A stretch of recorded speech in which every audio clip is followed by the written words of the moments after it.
Today in this video, I'm going to go over pro glitching. It's a topic that on Viper I think is pretty well known to exist, but not really understood by the community as a whole. People that know how pearling mechanics work can really exploit players that don't know about it. So in this video, I'm going to try and give a full transparency on the topic. And by the way, guys, from the get-go, I want to make it clear that I'm not advocating for you to pro glitch. It is bannable on Viper.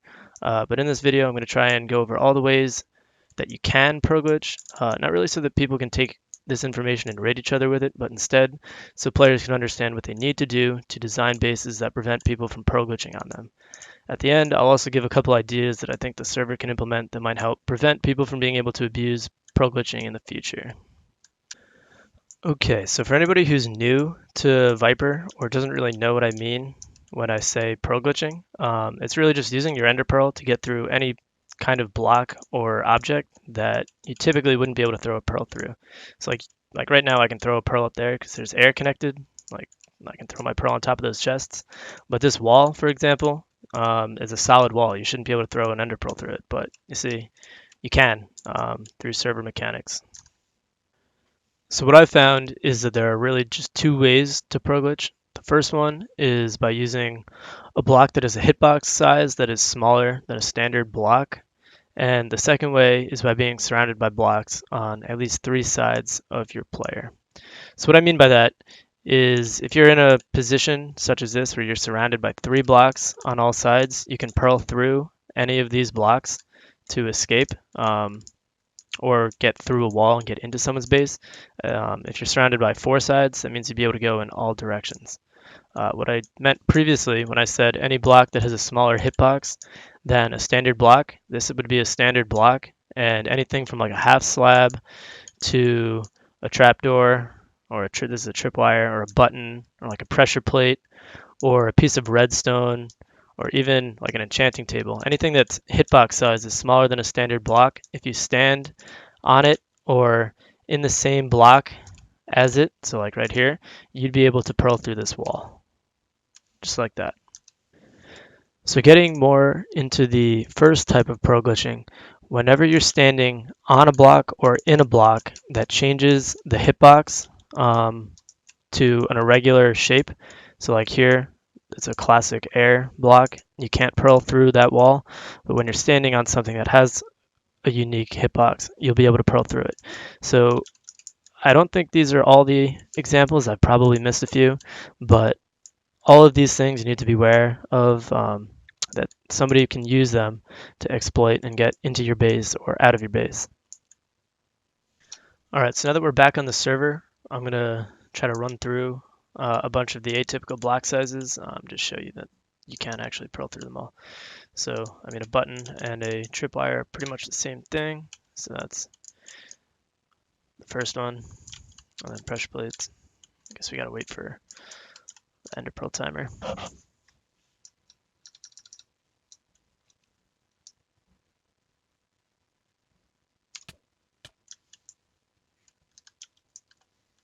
And then stairs and half slabs both put you a little bit lower than the standard blocks, so you can get through both of them in the same way. So I'll just do it on a half slab.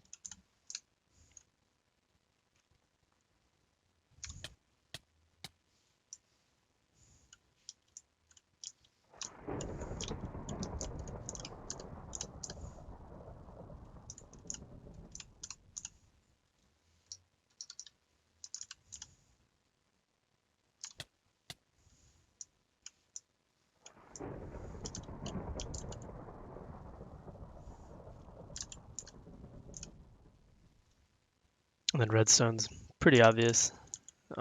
Works just the same as the repeater and the torch. I mean, I guess the torch works just like a button would, but they're all pretty easy. Like this is my first time recording it, so I haven't missed a single time yet. And then chests and enchantment tables are kind of the same. Their hitbox size actually is pretty different, but the concept holds true. So now that we know all the atypical block sizes that you can pearl through, we can begin to think about the ways that this can be abused into getting into someone's base or getting out of someone's base. Just looking around my own base, because all these walls here, these glass walls are 1 thick. Each one of these chests you can use to pearl out. So like say you chase somebody in, you come up and you somehow get in the base and you're fighting against them, you would just be able to walk up to any of these chests. There's countless amounts of spots with opportunities to pearl out. You could do it on those chests. You could do it on redstone over here. You could, I guess really only these chests over here. But if you know how to pearl glitch, the risk you take when you go into somebody's base is significantly reduced because you'll know you'll always be able to get out. So that's a pretty overpowered advantage you have against somebody who hasn't set up their base properly to prevent this kind of thing. So if you're looking at your own base and you see that there are all these different ways for people to pearl glitch to get out, you'd probably be asking yourself, what do I do to prevent somebody from being able to pearl glitch out? And there's really a pretty simple solution. You just have to make your walls too thick. So like when you pearl, you would like stand in this block, pearl at this one, and then you would appear on this side. But if you just come up to your walls and in your own claim, just put another block behind it, it makes it completely impossible to get through that wall. It's like now I'm stuck here and I'm getting hit on that new cobble that I placed, so I can't walk through anything. So I'm stuck here.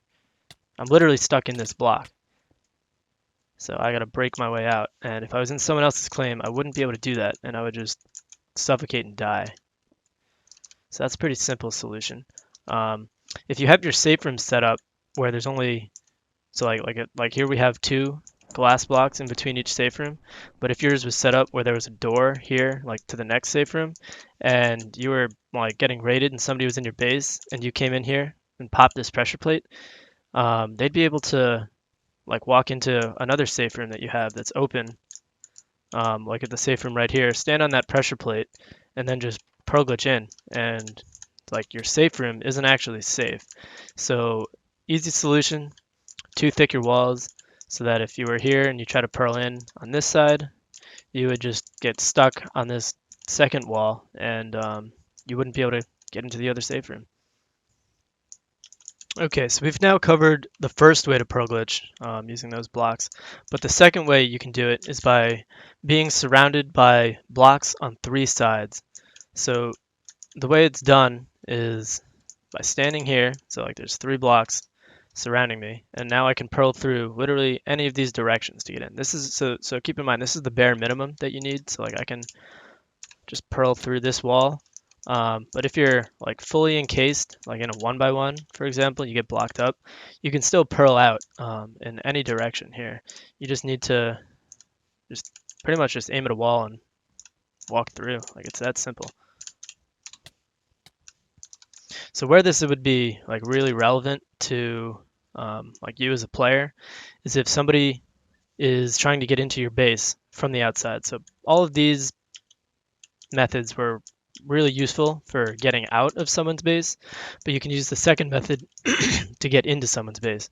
So I've kind of set up this stone wall to represent the space in between 2 claims.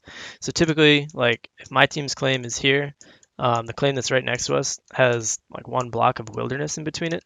So if somebody's mining around your base and they find a spot where your wall is 1 thick, so like say this is inside your base here, they could just mine into wilderness and then block themselves up on 3 sides or even 4 at the top, and then just pearl glitch right into your base. So what do we do to prevent that? Really, the simple solution, it's the same as the previous one. You got to too thick all your walls. Make sure people can't pearl in. Make sure they get stuck by this block. So like now that wall has been made too thick, it's impossible to pearl through. So like once again, I'm stuck in that block. It's like, see, I can mine it because I'm in my own claim. But if I was in someone else's claim, I would just be stuck. Sometimes you'll be able to walk back out and like survive, and other times you'll get stuck in here and you'll suffocate and die. Okay, so for this clip, I'm going to kind of show you some ways that you can leave yourself vulnerable to people pearl glitching. So like this base here, I don't know, Nefix, Fi Nefix, has, I mean, it's just some one man. I guess would be he's pretty new, pretty newbie player. But like right here, you can just pearl in to his base directly because you're surrounded by 3 blocks. So like he would really benefit from having 2 thick walls. And additionally, you can bone meal in wilderness and it'll grow into somebody's claim. So if I bone meal here, I guess this isn't a great example because it doesn't go down. But if I were to bone meal from over here and it placed a glass block like here, I'd then be able to stand in it and pearl through his wall. So really too thick those things. So with this next clip, I found a base literally right next to this Netflix dude who has again 1 thick walls and his claim is super close to wilderness. So I was then able to, of course my recording didn't work, but I just bone mealed right here in wilderness, and it grew this like flower and all these blocks literally right up next to his wall. So I can use them to just pearl glitch right into his base. Like that's a problem. He needs 2 thick walls, or pearling needs to change. So like I get in, and then I can just look around. See, this is only 2 blocks surrounding me, so I can't pearl it there. But then if I just come over here, we got blocks on 3 sides. So again, we can just walk right out. It took me maybe 25 seconds of just walking around to find this, or to find opportunities such as this one. This dude's got it a little better because you can't. I guess you can grow the grass down. Let's see. See if I can get it close enough to show. Let's see. If the kid's on him, I don't want to do it to him. What was the name? Thailandia.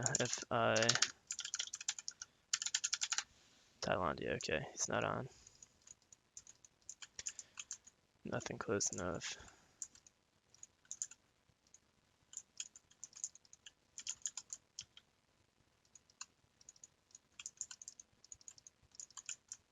So like right there, again, we got the block close enough, although you can just walk right in. The premise still holds if his base was fully set up. We'll then be able to just pearl through and get in. So when you're designing your bases, you got to keep in mind that people can bone meal in wilderness to grow grass and flowers right up next to your walls. So you can prevent that, I don't know, by putting down like a ring of stone or something. Or just simply 2-thicking everything. Okay, so for this clip, I found another base, and I messaged the kid, GameSlot, if it was okay if I used his base as an example, but he's got a spot where you can pearl glitch in, so I just dug down around his base in wilderness over here, and let's just block that up, get rid of the water. And like right here, they have just a cobblestone wall set up next to their skeleton grinder. So I can block myself up, put cobblestone on 3 or more of the sides, and then just pearl glitch right into their base. So if these guys were on like 1 DTR or something, and they didn't see me pearl glitch in, there's nothing they can do to really like prevent it. Like they wouldn't be able to get me banned because they had no proof that I like pearl glitched in. So like from here, now I'm in the full base, and like this isn't just like a random faction. Like these guys, like this is a nice design. They've got everything set up with glowstone. They've got auto brews, their chest rooms, pot rooms, stuff like that. And additionally, they have their safe rooms set up super poorly. Like if these guys were 1 DTR and I was fighting them, and then force somebody to get in his safe room, like right here, I could just walk into the next one and pearl in on him, and the safe room just isn't safe. So these guys need to set up 2 thick walls, make sure that they're completely okay. That you see. So here he is. And I also found a spot where I can get out. See, he thinks it's funny. So like, because this wall is 1 thick and chests are blocks you can pearl on, I'll just be able to just walk right out of this wall.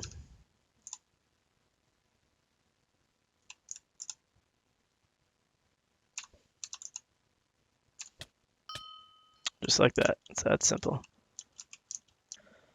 Okay, so now that we've seen all the ways you can pearl glitch and a couple examples of like really vulnerable bases, I think it's fair to say that it's pretty easy and abusable to pearl glitch. So like if you know how to do it, you're at a significant advantage over people who don't know how to do it or aren't educated on how to prevent people from pro glitching.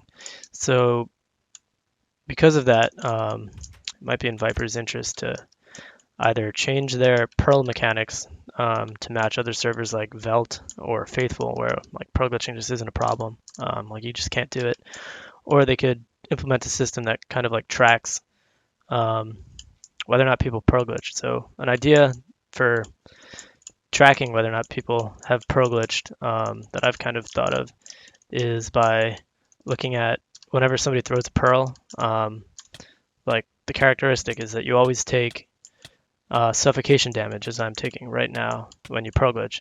So if Viper was able to set up like a super small database or something, like whenever you throw an ender pearl, um, they could like check if you take suffocation damage like within like half a second of throwing that pearl. Because I think when you just normally throw in, you take fall damage, so like that wouldn't really be an issue with every single pearl. So if they track the suffocation damage, they could then like database the chords at which that suffocation damage was taken right after throwing a pearl, and then from there, like if somebody dies to a pearl glitcher, they'd be able to go in TeamSpeak and ask a mod like, "Hey, I think this dude pro glitched on me," and they could look up like my username x89, check my pearl glitching logs or just the logs when I took suffocation after pearling. And if they see that I did it next to their wall in Wilderness, then they could have a pretty strong assumption that I pearl glitched. And I don't think that would be too taxing on a server because they already track a bunch of stats, although people do throw a lot of pearls. So maybe it would be. I'm not sure. I don't really know the ins and outs of their server mechanics and their server and like hardware load. But like if that was something that got wiped every day because you're not really going to report pro glitching after more than 24 hours. Like you're going to know right away if you died to it, so you'll be able to hop in TeamSpeak and talk to a mod like right away afterwards. So that list wouldn't get too big, wouldn't be too data intensive. But I don't know. It's up to staff to do what they want with this. Yeah, hopefully I don't get banned for pro glitching in this video. It wasn't supposed to be anything other than educational. So yeah, I hope this helps somebody. If you can update your base to make it not pro glitchable, that's good. That's what we want to see. But if not, people are going to keep taking advantage of the mechanics that are in the game. So just people need to be aware.